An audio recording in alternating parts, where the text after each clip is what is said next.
This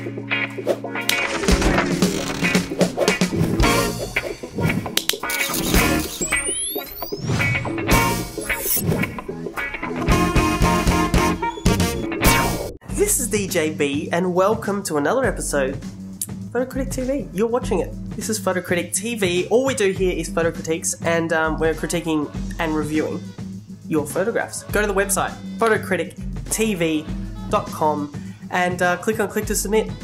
Piece of cake is totally free. There's no catches or anything like that. Just submit some photographs. As long as they're not of yourself naked, then we'll critique it. Unless anyone wants that. See? I don't discriminate. Okay. So, episode 38. Did I just say 37? Yeah, 37 was last week. So we're doing 38 now, right? Yep. Did I say? That usually comes after 37. Okay. Aaron, photo critiques and dedications. Who is this one going out to? For one, we get one lucky fan on Aaron's Facebook page. Gets an episode dedicated to them. Who's it for this time? The love song and dedication, without the love or the song, goes to Aaron Pym. Aaron Pym. Yep. Well done, Aaron. You've obviously worked very hard for that for that dedication. So thanks for watching, and thanks everybody else for watching. Let's go straight into it. Who's up first? Ross Cataldo. Ross is photographing. Hang on. What does he say here? Canon 7D, and he's actually written 25 to 105 L lens, but I'm sure he means a 24 to 105 L lens. Ross, like last episode from Craig, every single photograph here is really, really nice. So I'm going to make a few comments. We're probably going to go through these pretty quick. First photograph with the palm tree looking up, cool, great perspective, well balanced photograph, good light. I love the kind of very slight depth of field, kind of fade out that you can see there. But I'm wondering, so I know this lens, I think this lens can go down to a minimum f-stop of f4.0. So I'd be interested to know what f-stop value you are using there. But nice shot. Can't really say too much about it. Good light, good composition, great. Let's go to the next one. Now Ross is stepped back a bit. We can see those trees. Yeah, cool. Ross again. Good shot. Composition is good. The horizon's on the bottom third line. I love the simplicity of the photograph. The lighting is good. I think the time of day you've chosen is, it looks like it's kind of 2 p.m-ish, so it's not like really at like dusk or dawn, the golden hours of the day, but that doesn't necessarily mean you can't get a bad photograph. I like this one. I'd be interested to know whether you're shooting in manual mode or not. It would have been an interesting shot to see if you could step back and create a little bit more space around these objects here, but right now as it is, I do love the simplicity of it. You've got the two chairs opposed against the two trees, and it's just like a nice little moment there, I think. Even if you had somebody sitting on that little banana lounge thing, I don't know, make it a little bit more interesting, I suppose.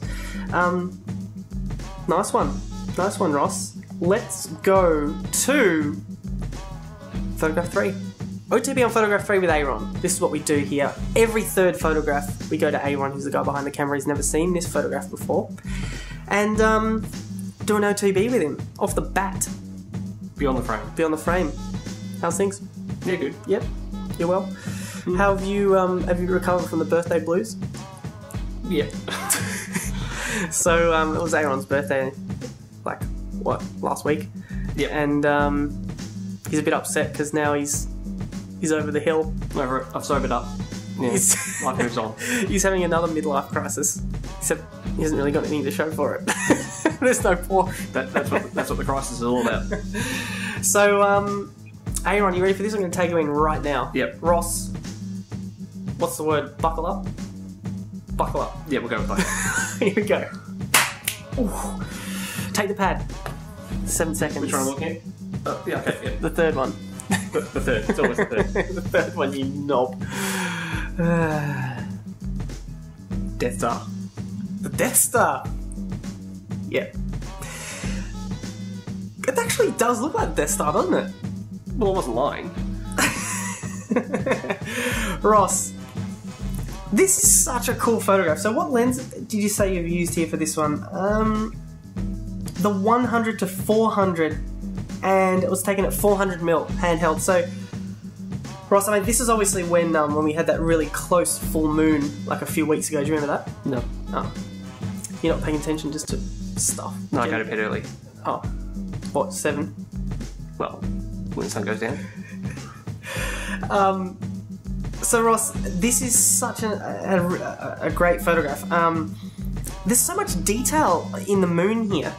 You can see like a crater, what looks like a crater on the top end of it, and you can kind of see the lines. I mean, if I was some kind of astronomy expert, I'd probably be able to give you the technical term for the lines and the crater-like thing on top of the moon.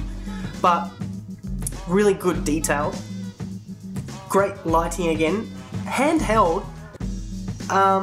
Wow, I'd love to know the other settings, aperture, shutter speed, and ISO to work out how you did that. And again, I like the placement of the subject. So instead of placing the moon directly in the middle, you've placed it slightly off to the right on the right third line. Cool. Good work. I don't know what else. I mean, this is great. It's a really, really nice photograph. Well done. Well done, Ross. Maybe an explosion. Don't stop talking about explosions. Makes every photo awesome. There's not going to be any explosions on the moon.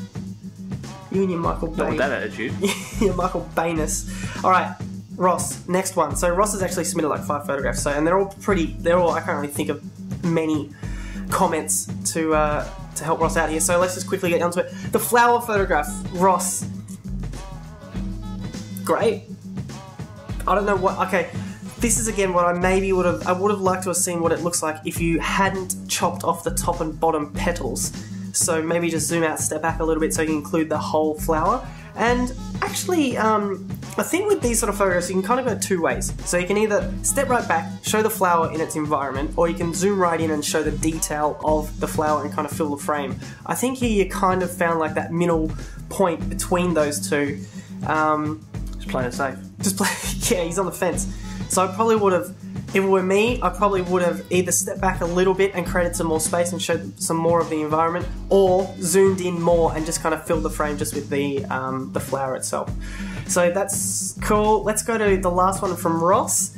So this time, Ross has actually created this image using HDR. So for those of you that don't know what HDR is, it stands for High Dynamic Range, and basically to get an image like this, the reason we use HDR is to get a well-exposed photograph, to get one. So what I mean by that is you actually need to take 3 photographs of the same image with different exposures. One underexposed, one well-exposed, and one overexposed. You take that into Photoshop and you combine them all together using something like Photomatix HDR plugin or something. There's various other techniques to use.